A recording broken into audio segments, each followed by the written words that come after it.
What's up, YouTube? Welcome back. So we have this 2012 Volkswagen Jetta, and it was here for some other work. And a day or two later, they called and said the EPC light's on and the engine light's on. And they were like, yeah, it sounds like the throttle body's got an issue.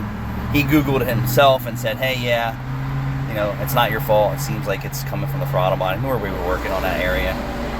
So Rachel ordered a throttle body. I put it in the car, and I have nothing but issues trying to get it to relearn. I got in here early this morning. I'm like, what's going on? So I have an OEM throttle pedal. I put that in. I'm like, what is going on?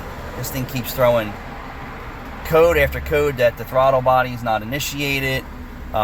Communications for position B and all kinds of shit. So I was like, all right, the factory gas pedal back in. Clean the OEM one, put it back on, and start from scratch. I put the factory one back in. I go through the process, and on Autel,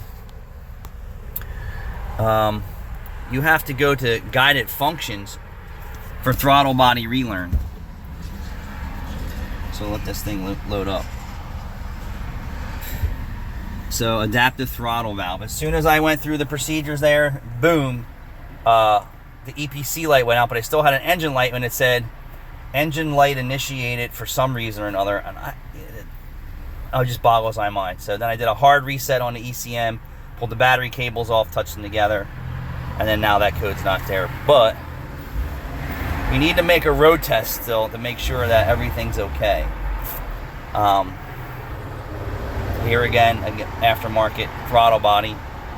Driving me nuts. An additional hour's worth of my time backtracking on this Volkswagen. So if you're gonna, my advice is if you have this code, try cleaning your throttle body, cleaning the pins in the weather pack connector that go to the throttle body, put dielectrical grease on them, inspect your connector at your throttle pedal, clean them if necessary, because once you get down there, you're going to see how much dust and dirt and debris down there, and that can really wreak havoc.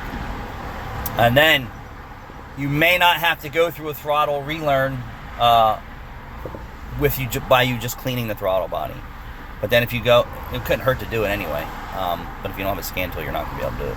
But if you replace it, make sure you put an OEM one on.